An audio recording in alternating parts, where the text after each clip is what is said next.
मोरे रामा हो मोरे राम।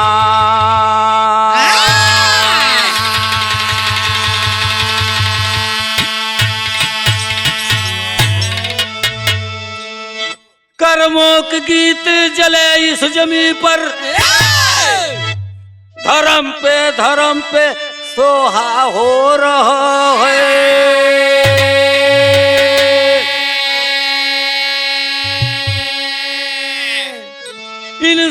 इंसान को मानता नहीं, जो गरीबों को देखा लहू पी रहा है।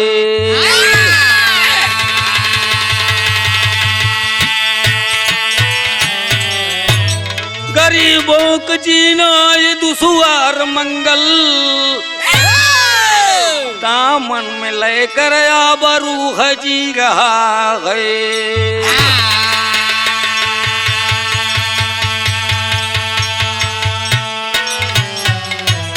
ए भैया 2 लाइन कवाली है। बाबा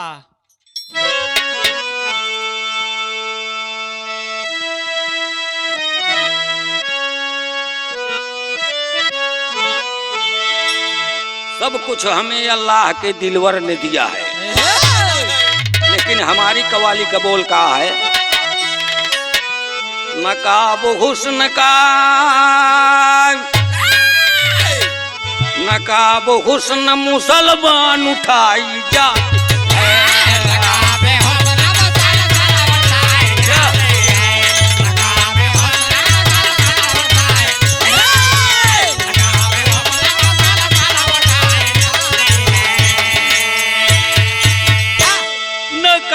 हुस्न का अरे मुसलमान उठाई जाती है।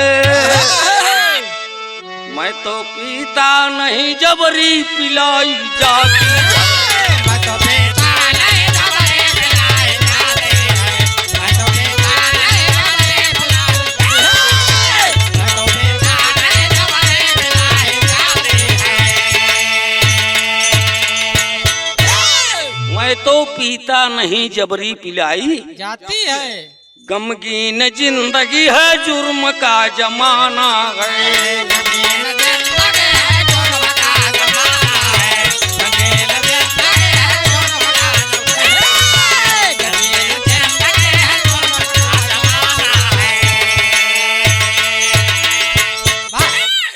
गमगीन जिंदगी है, अरे जुर्म का जमाना है। लिल्लाही सरेआम इज्जत लूटी जाती है।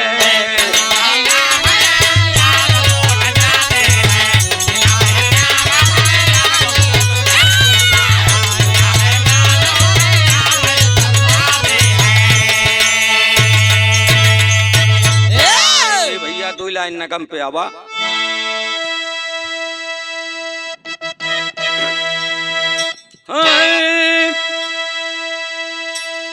सरकार वाद करती गरीबी मिटाने का।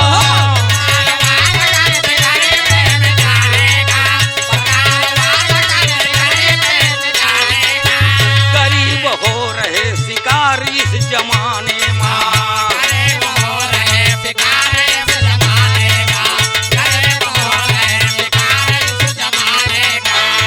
ये भैया सरकार वादा करती गरीबी मिटाने का, अब गरीब हो रहे शिकारी इस जमाने का। लेकिन होता क्या है, 2 लाइन कटुक वचन है, बुरा मत मनिहा। क्या कटुक वचन है?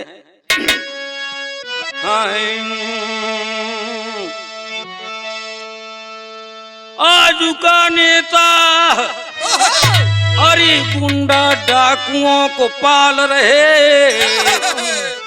और देश बर्बाद हो उनके पास माल रहे।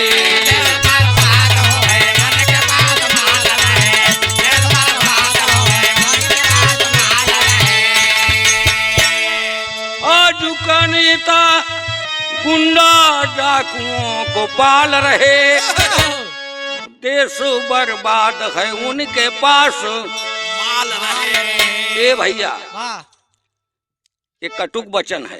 हाँ, देश बर्बाद उनके पास माल रहे। आज का नेता गुंडा का पालें, डाकू को पालें, बदमाशन का पालें, लेकिन उनकी पैकेट गर्म होना चाहिए। वाह, उनकी पैकेट गर्म होना चाहिए, देश जाए चूल्हे। वाह, लेकिन भैया हो, ये तर्जवा कहाँ कहे आप लोग को हम बताएंगे। बतावा। अरे जिला फतेहपुरा साता धर्मपुर गौआ,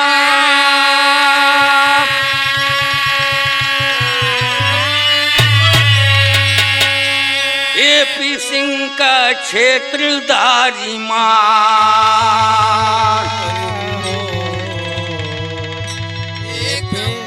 का क्षेत्र मांगेला।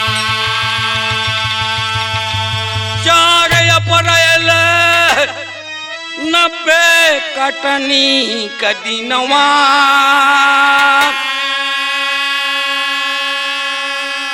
घटी एक घटना महान,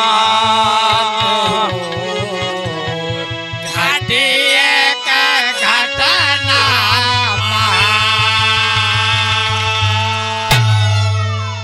ए भैया, ये उत्तर प्रदेश का घटना है। वाह, एक जने लालू प्रसाद का बिरहा गाए रहे बिहार में, ओहो, और वही का जोड़ आया। ओहो, जब लालू प्रसाद का गायन तो हम देखा मुलायम सिंह का गावल चल। वाह, ए भैया होत का बा, वाह, घटी एक घटना महान,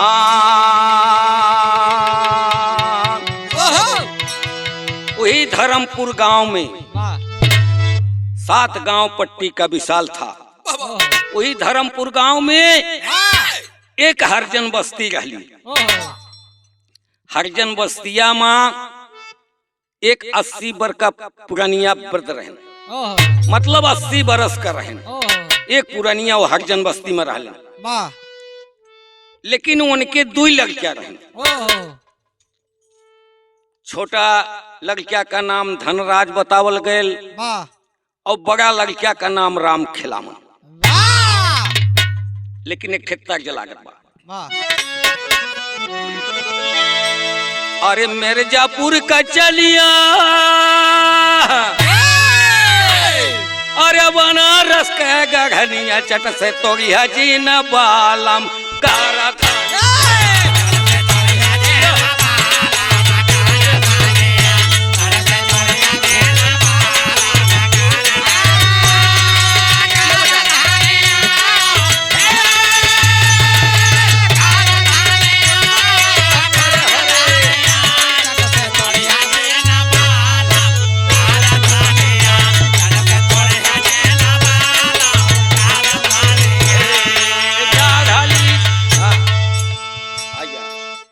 चढ़ली जवनिया, अरे रेंग अंग अंग पनिया, गौन लैया ए दुल्हनिया, फागुन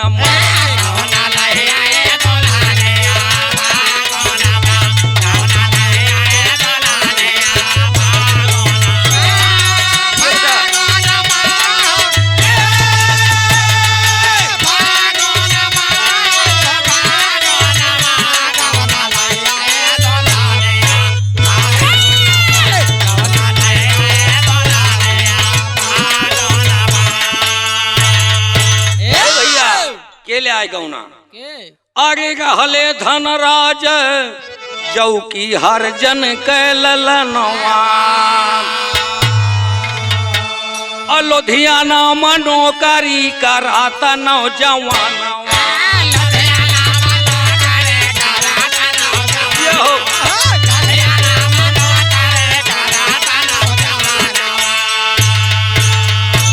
अरे काटे लागे चनिया, अरे घरवा पाई के मोहनिया, तब ले आ गईली कटनिया,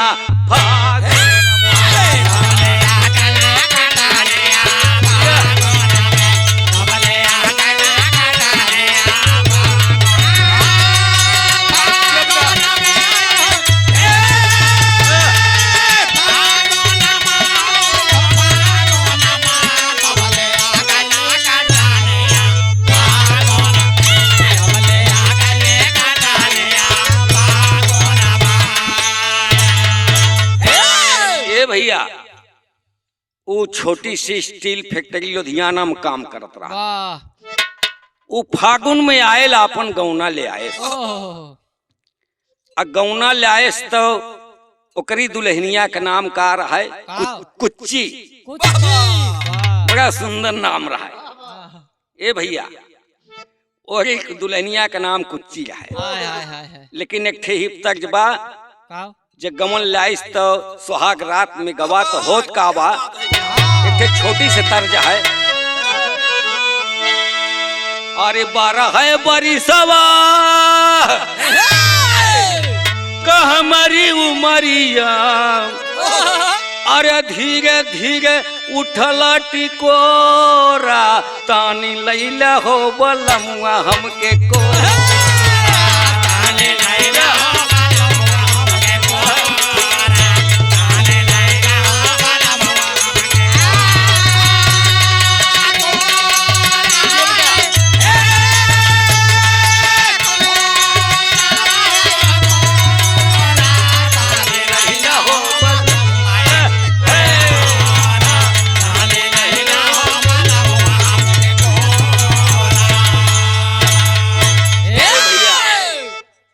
लाइस गवन का मतलब जवानी का तरंग ऐसा कुछ होता है अरे भाई कि वो का मौज मस्ती ले माँ।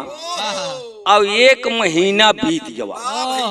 अब महीनवा का पता ही न चला कब बीत गया कब बीत गया। वाह लेकिन देखते ही देखत तब तक गेहूं का कटनी आई। ओह ए भैया वो गरीब हरजन सोचत बा वाह कि जवन कुआना खोद के हमका पनिये रोज पिए के बा। वाह हमार कोनो बंधी नौकरी तो रही नहीं। ना भाई और जब वह कुआना खोद के रोज के पनिये पिए के बा ओह तो हम ऐसे कुछ न करी कि गेहूं से मार लहरत बा। हाँ हम कुछ मजदूरी कई के हाँ गेहूं बटोल ले हाँ और कुछ खाए के हो जाए। वाह लेकिन यही पे ठे तर्ज लागत बा। ओह अरे सुंदर ऐली पानी हारिन कुआना उमगत आवे।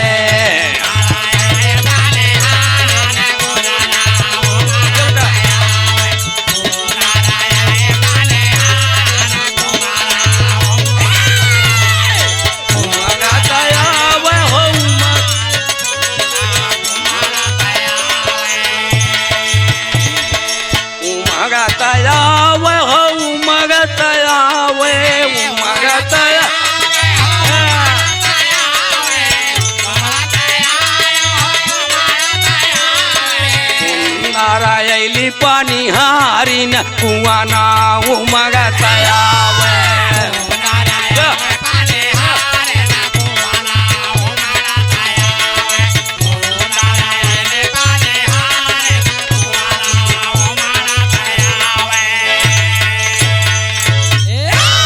ए भैया होत का बा। अरे खेतवा पे चली पनिहारिन खेतवा पे चली पानी हारिन गेहुआ लहरत काटे।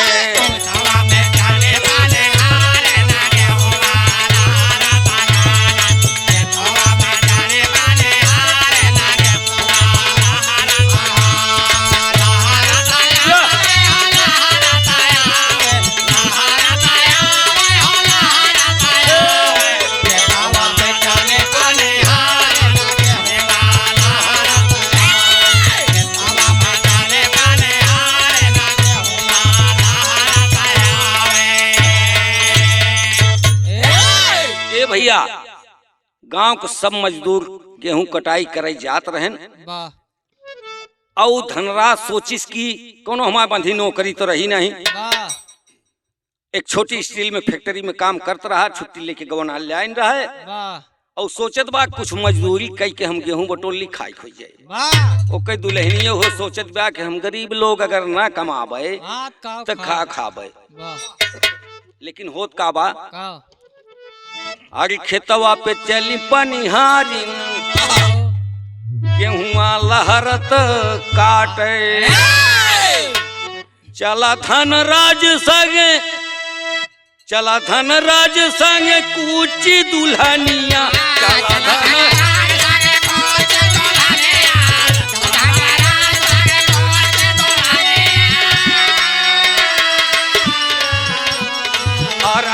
खेतवा में करला कटनिया अर्जुन के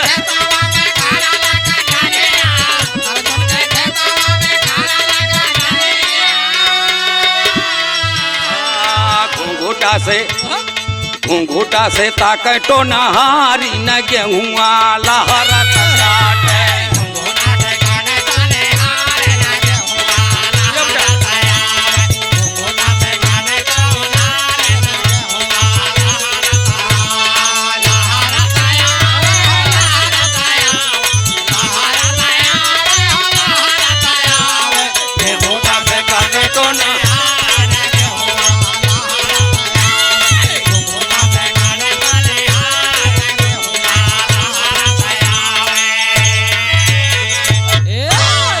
भैया सब मजदूर अर्जुन सिंह के खेत पर गेहूं काटत रहे। एऊ दोनों प्राणी जाय के वहीं में बैठ के गेहूं काटे लागे।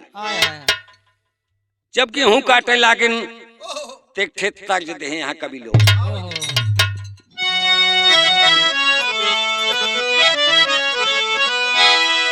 और पाकी गईले गेहुआ अरे लटकी गईली बालिया खाना की गईली ना खाना की गईली ना गोरी का खेते खेते चूड़िया खाना की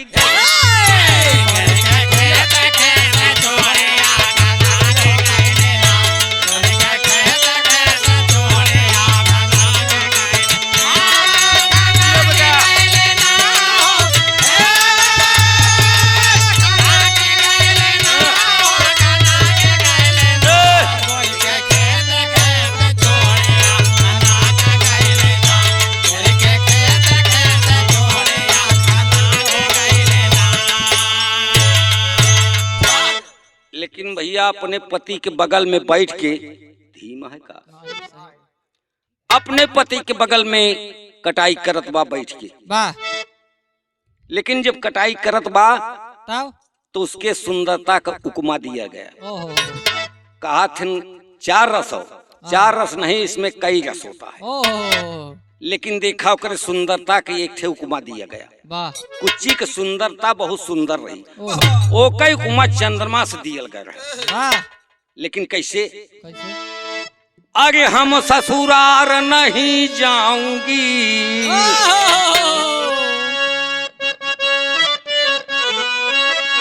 हम ससुरार नहीं जाऊंगी डोली रख दे कहाँ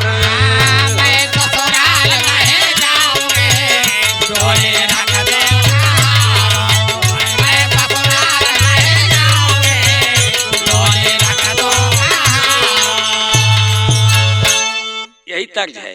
अरे पूनम का चांद शर्माए हो देख कुच्ची की सूरत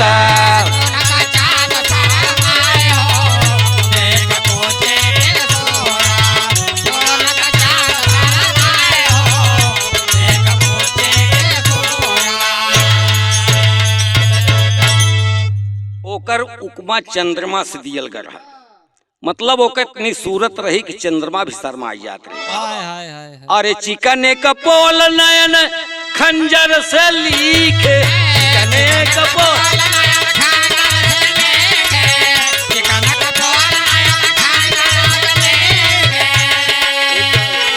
गरबा की बोटी वो रोज मस्त चीखे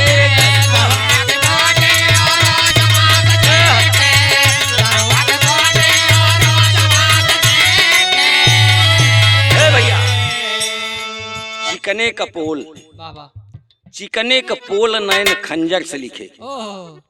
मतलब पोल माने चिकन चिकन गाल और अखिया चंचल तलवार से लिखी गई। अरे चिकने का पोल नयन खंजर से लिखे चिकने का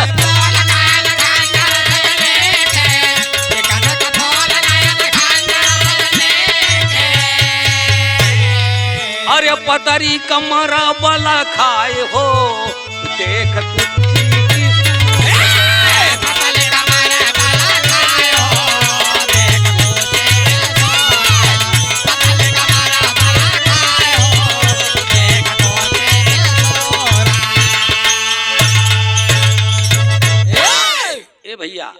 इतनी सुंदरता उसकी रही कि अपने पति के बगल में बैठ करके कटाई करत रही। ओहो ठीक 7 बजे अर्जुन अपने खेत पर आया। ओहो अपने खेत पर आया वाह और मेघ धाई के एक चक्कर लगाया। वाह और जब एक चक्कर लगा करके खेत में प्रवेश करता है ओहो तो कुच्ची के ऊपर नजर पड़ी। वाह जब कुच्ची के ऊपर नजर पड़ी तो उनके मुंह से पानी आवेला। वाह बड़े चक्कर में पड़ गई। एक बगलिया मधेर औरत काटत है। आय उसी पूछे न रे हे तिरसी हाँ हो के करे घरे कया। ए! अरे कहन बाबू उ धनराज के दुल्हनिया वाह 1 महीना गवनवे आए भा। वाह कहन ओका हम कबो देखले कहन 1 महीना गवनवे आए भत का देखबे। हाँ बहरा निकलते ना रही। लेकिन ये गद्दार क्या करता है तर्ज लग गई। आहा अरे कहवा तू गईल ओहो करे जे कुहुका के। ओहो अरे प्यार में दई के चकोमा आए हो दगा बाजू बालू माँ आए हो दगा बाजू बालू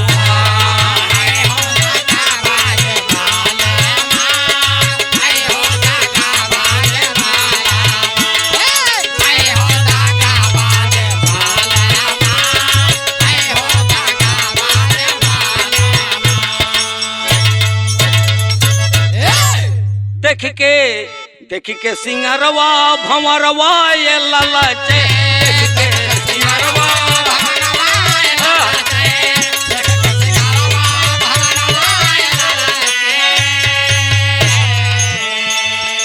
ये मना का है हम जाई थे डहरिया। ये मना का है हम जाई थे डहरिया।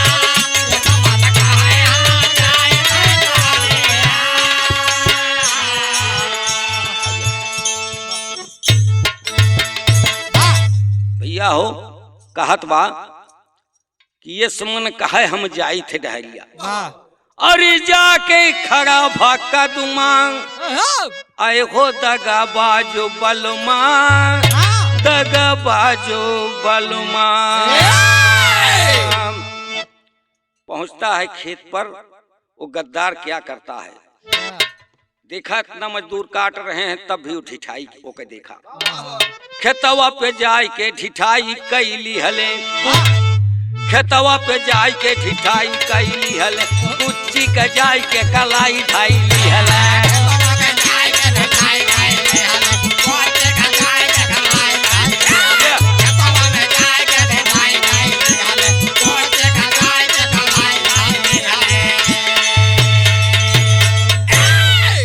बस में नाही मानुआ तनमा बेधय मदानुआ तनमा बेधय मदानुआ।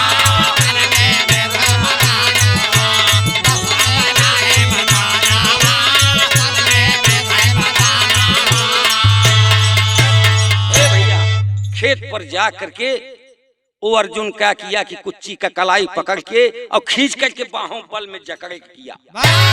जब बाहों बल में जकड़े किया तो कुच्ची सड़क के उधर खड़ी हुई।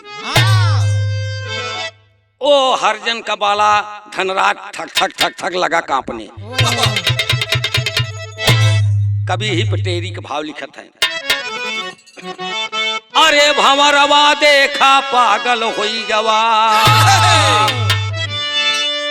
मुरझा गई कली ये धूमिल भा चेहरवा। भंवरवा देखा पागल होई गवा।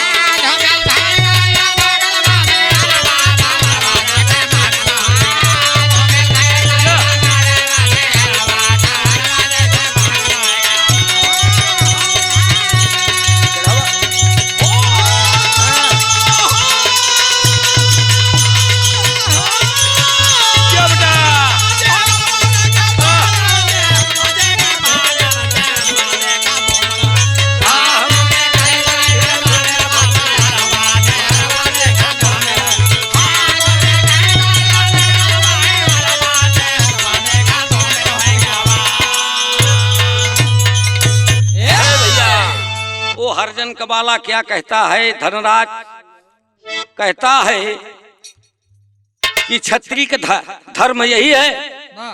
आन की बिटिया बहन के ऊपर नजर डालना, यही क्षत्रिय का धर्म है। ऐसे अगर तुम्हारी बहन बेटी के ऊपर कोई नजर डाले तो तुमको कैसा लगेगा? भैया हो, वो शर्म के मारे पानी पानी नीचे मुड़ी कर लिया। कहता है क्षत्रिय का धर्म ये है कि गरीबों को रक्षा करना और गरीबों को मदद देना, यही क्षत्रिय का धर्म होता है। यही तुम्हारा धर्म है। यही करके वो नीचे में मुड़ी कर लेता है। शर्म के मारे थूथुन लटक गया, नीचे में मुड़ी कर लिया और सबके सब मजदूर कटाई करके छोड़ दिए। सबके सब मजदूर अपने घर चले गए। जब अपने घर चले जाते हैं तो ये गद्दार क्या करता है, धीरे धीरे अपने घर का रास्ता धैले। लेकिन कभी तर्ज के भाव लिखत है, बड़ी बिजोर तर्ज है। अरे कवने करनवा अरे सारू भागे पिया पपिया का बोलिया जहर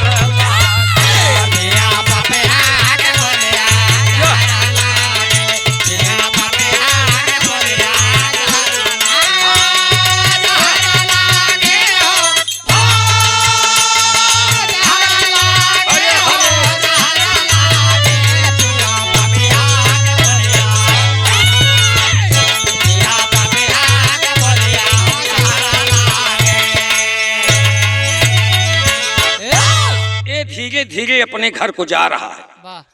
परसोत की भावना उसके जिगर में जल रही है, सांप की थरा फड़फड़ा रहा है। लेकिन होता क्या है, पापी अर्जुन के मनवा अरे खारो भैले, पापी अर्जुन का नैना अंगार भैले।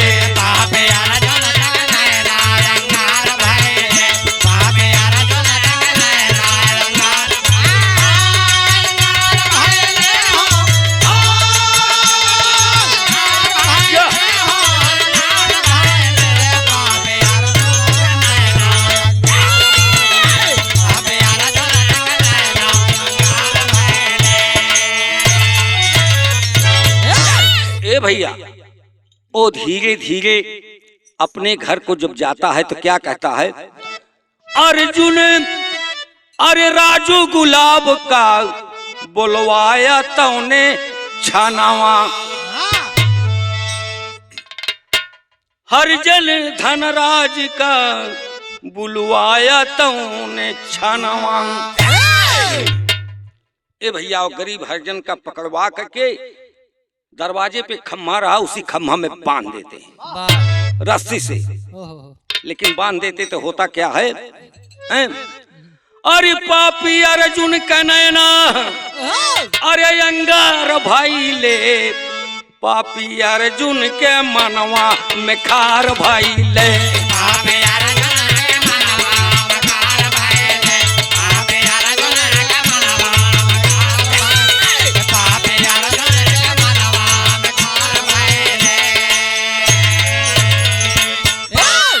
भैया यह हर राजू और गुलाब को बुलवा करके और भेजता है कि जाओ धनराज को पकड़ ले आओ। लेकिन धनराज सोचता है कि हम जात ही गेहूं का कटाई करब और तय रहाई दे जाए क्या, तोहरे ऊपर वो कई नेत खराब बा, हम खुद ही जाते ही कटाई करब। वो गया खेत में कटाई करने लगा और मन नहीं लगा, थोड़ा थोड़ा बुखार चढ़ जाए और घर को वापस आ गया। जब घर वापस आता है तो 101 डिग्री बुखार जो उसके चढ़ गया और चादर ओढ़ के लेट जाता है। जब चादर ओढ़ के लेट गया ते दोनों गद्दार चादर खींच के कहने उठो बे, चलो तुमको चाचा जी बुला रहे हैं। अरे कहन बाबूजी हमारे बुखार से पीड़ित ही, हमारे बुखार उतर जाए तो हम उनसे मिल ले।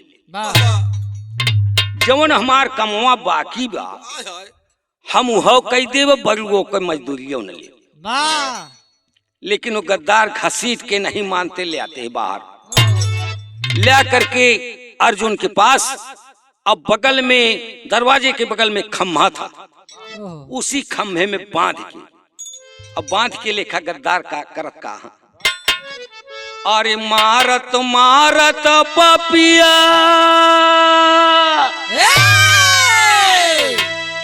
गरीब का लाचार कैले,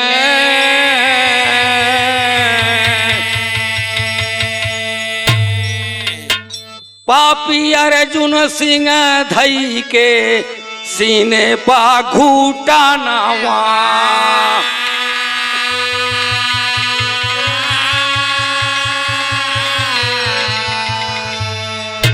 चापी दी सपाजी टूटल पाजरी का हांगवा, अब मुहवा से खुनावा बहौले धाना रजवा,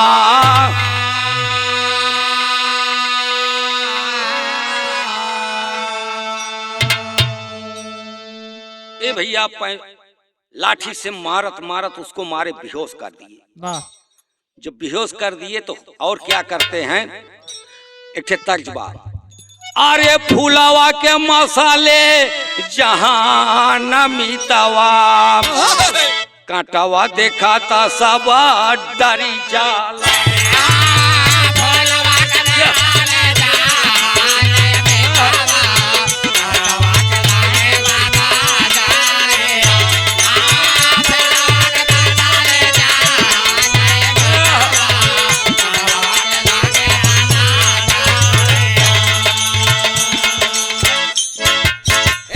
और क्या करता है, अरे नाक कान काटा ले मुंह दाइया न हो लिहले आखिया निकाल,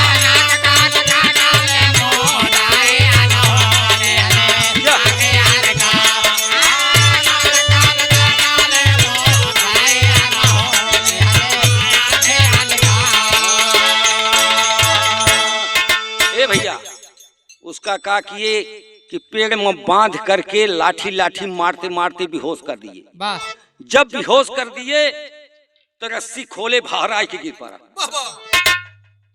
65 किलो वजन वो अर्जुन सिंह ढाई के होमुदेश पंजरिया हड़वा का टूट गया, वाह, अब मुंह से खून बहा दे, लेकिन गद्दार करता है क्या, मिट्टी का तेल छिड़क के जिंदा जलौले से और जाके अथोथर चौकी पर रिपोर्ट लिखाए, लेकिन करता है क्या, ओकर बड़ा भाई राम खिलावन भागत भागत अथोथरपुर चौकी पर पहुंचा, इंचार्ज साहब के पैर पर गिर गया, कहता है इंचार्ज साहब से कहता है बाबू ये जो रिपोर्टिया लिखी गई सरासर गलत है, मैं बयान करता हूँ, लेकिन भैया हो ओ इंचार्ज साहब का कहन की लागेन ओका मारे, अब मारत मारत बेहाल कई दे, कहन हरामजादा तुम्हारा बाप भी चोर, तुम्हारा भाई चोर, तुम भी चोर, ए भैया मार के 2 पुलिस लगाए कि मार के उसको हाथ पैर तोड़ डाले, उसके मुंह से खून भी आई गया, उठा करके उसको बंद कर दिए जेल में, जब बंद कर दिए तो कभी आल्हा का भाव देता,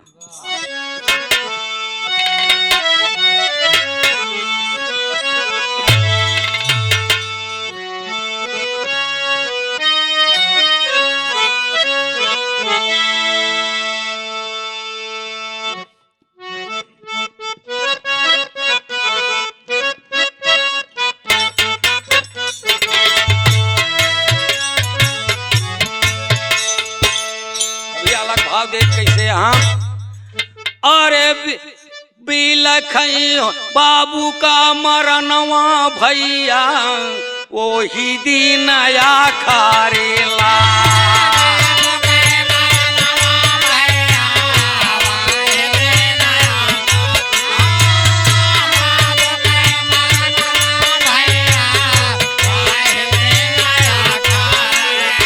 जौने दिन कर जहारू दुआरवा मेरा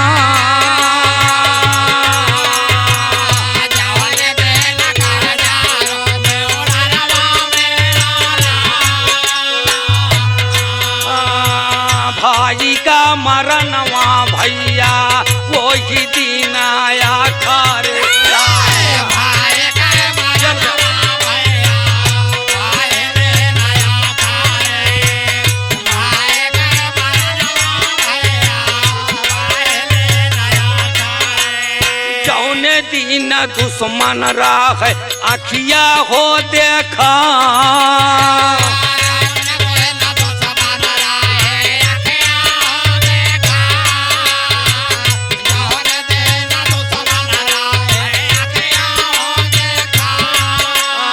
माई का मरनवा भैया वही दिन आखर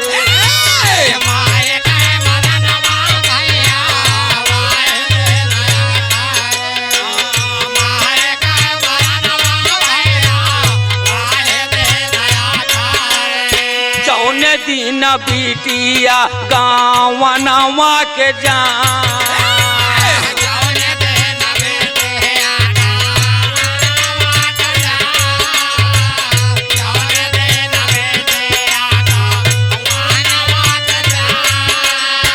हाई गे जमाना जिमी दार पूंजीपति अरे भैया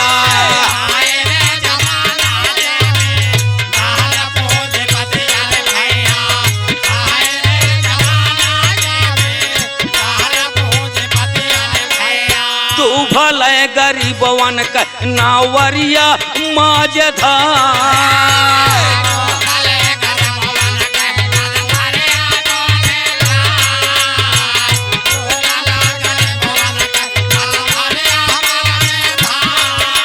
जय करे फसलिया से लहरे पसीना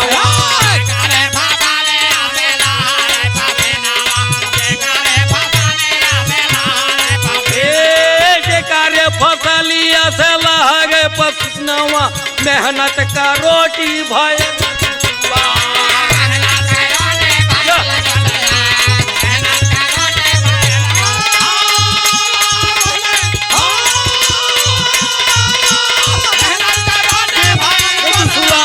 मेहनत का रोटी भाई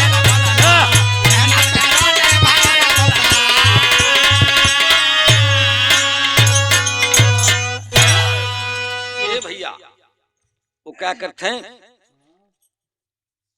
जे करे पसीनवा से लहरे फसलिया और मेहनत का रोटी भैल दुसुआ हैं वो हरजन गरीब का इतनी दुर्दशा कहन लेकिन एक पहपट बा अरे मार के गद्दार आगे कई दिहल से बेहाल खरजन बस्ती में और चारों ओर से आफत घेरे बाटे खरजन बस्ती में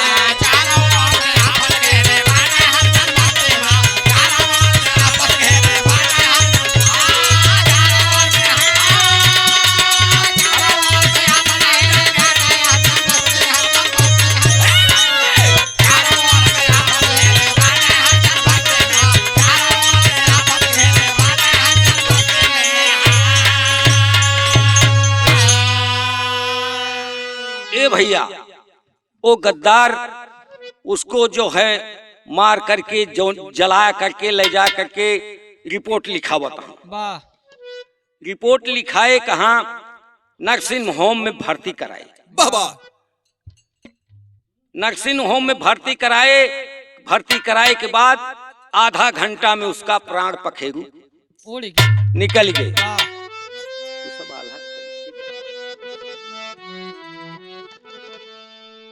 भैया उसका प्राण पखेरु जब उड़ जाते हैं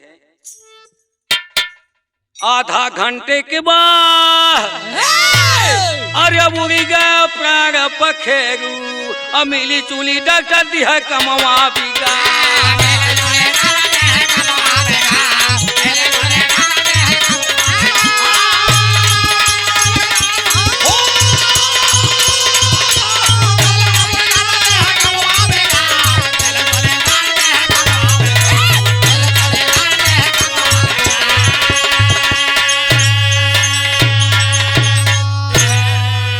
घंटे के बाद उसका प्राण पखेरु उड़ गए और हर भैया जो नाटे हल्ला मचाए रहे लेकिन होता क्या है अरे मचाए रहे हल्ला अरे रहल इकट्ठे बंगला अधिकारी के बंगला रहा अरे संसद भवन में खबरिया गईलिया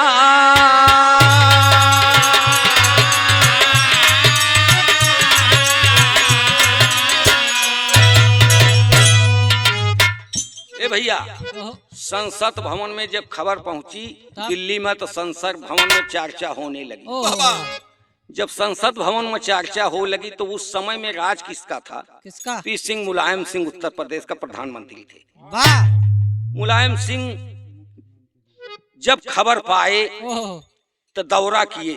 ओहो, जैसे खचा खच मजमा जुटा है ऐसे धर्मपुर गांव में खचा खच मजमा लगा रहा है। ओहो,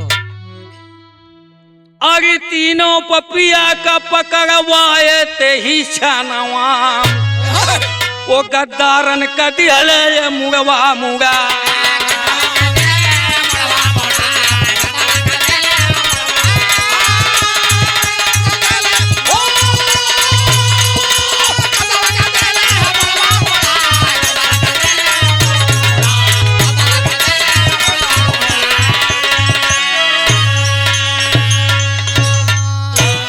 ए भैया वो तीनों गद्दार का पकड़वा करके अब मुंग मुंगवाई के ओहो, अब मुहे में चूना कटखा लगवाई के हाँ, भैंस गदहा पर ना बैठौलन भैंसा पर बैठौलन वाह, कि भैंसा राक्षस है। हाँ, ये लोग भी राक्षस है वाह, इसलिए गदहा पर नहीं बैठा भैंसा पर बैठा। वाह, अरे भैंसा पे बैठा के अरे देखा कई नहीं सगरी घुमौल सगरी उ बाजार भैंसा पे बैठा के घूमे सगरी उ बाजार।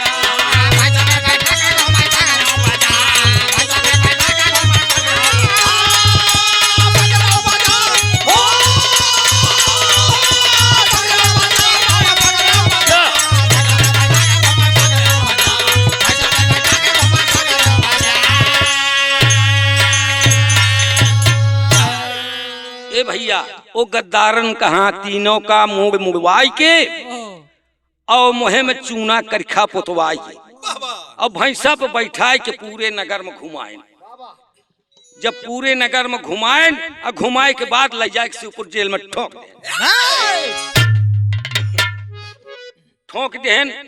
हर मुलायम सिंह का करता है हाँ, अरे 4 बीघा भूमि दई के अरे पोछल गईली असिया और कुछ का रुपया मिलल कुछ हजार।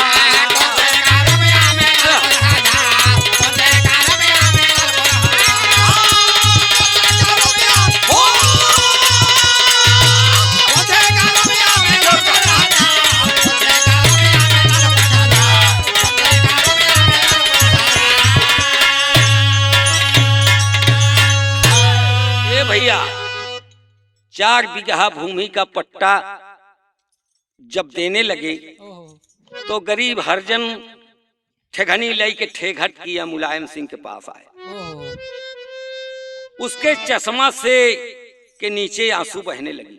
मुलायम सिंह सीने से उसको लगा लेते हैं।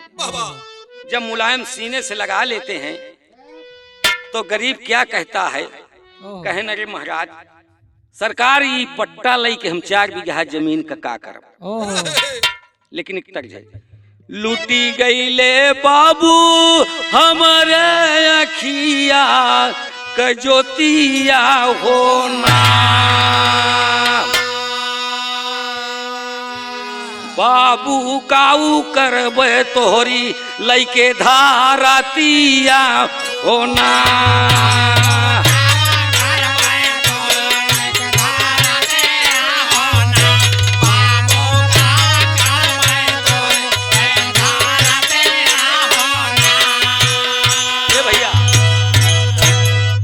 और क्या कहत है? ये नहीं पपियन से अरे बाटई लूटई मोरई जतिया होना पापी देखा कैले बाटई पूरा मातिया होना।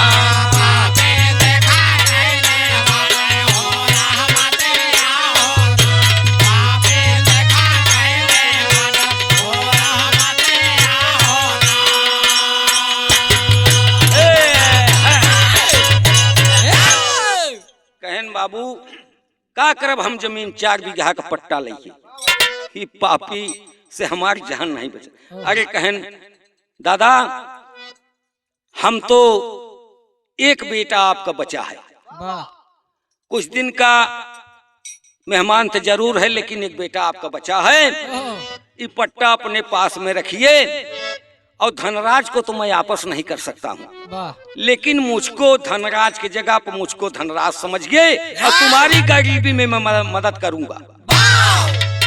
ए भैया, वो पट्टा 4 बीघा कर दे करके मुलायम सिंह क्या करते हैं, अरे 4 बीघा भूमि दई के अरे पोछल गईली असिया, कुच्ची का रुपया मिलल कुछ हजार।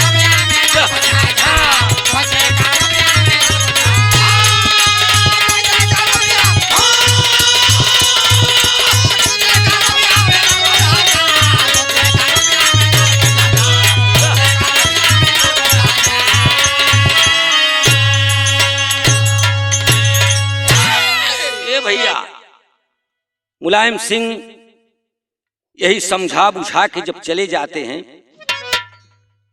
मचाए मचावई का परी, अरे मचावई का परी, यह नगरी महल्लावा मचावई का परी।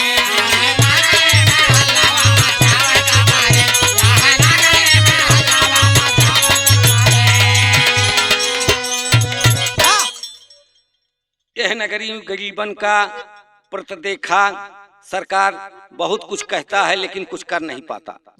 जब बतिये से पेट भर के आए, काम कराइन के ना आया है तो होत का है, अरे यह नगरी महल्ला मचावल जई है, कबले देश में गरीबवा सताव जई है।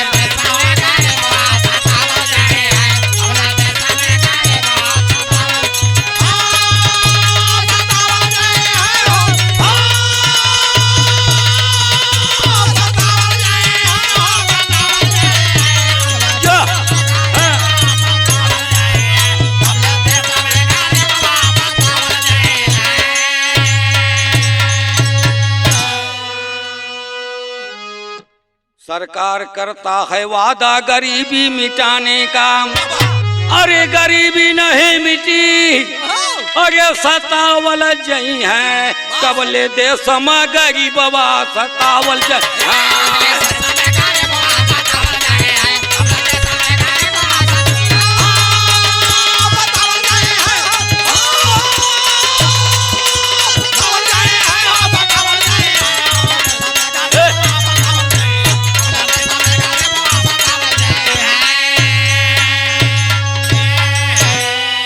कबले देश में गरीबवा अरे फुसिलावा जई है, कबले देश में गरीबवा बगावल जई है।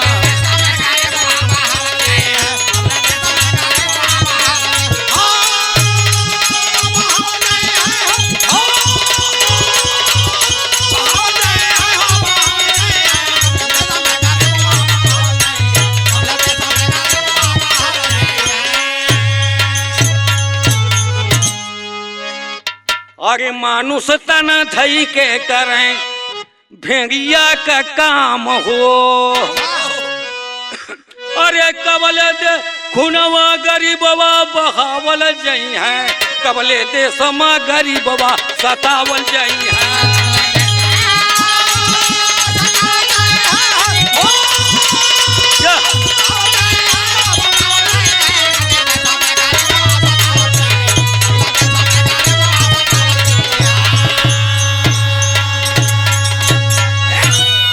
भैया यहीं से हमारा गाना का अंतिम है, गुरु बिहारी गुरु रमन ने भयसुर के वासी, गुरु बिहारी गुरु रमन ने भयसुर के वासी, कथन करे मंगल और विपत मैहर के पुजारी, भमरवा देखा पागल होई गवा, अरे भमरवा देखा पागल होई गवा, लिखते कल लेखा नया नया तारा नवा, भमरवा देखा पागल होई।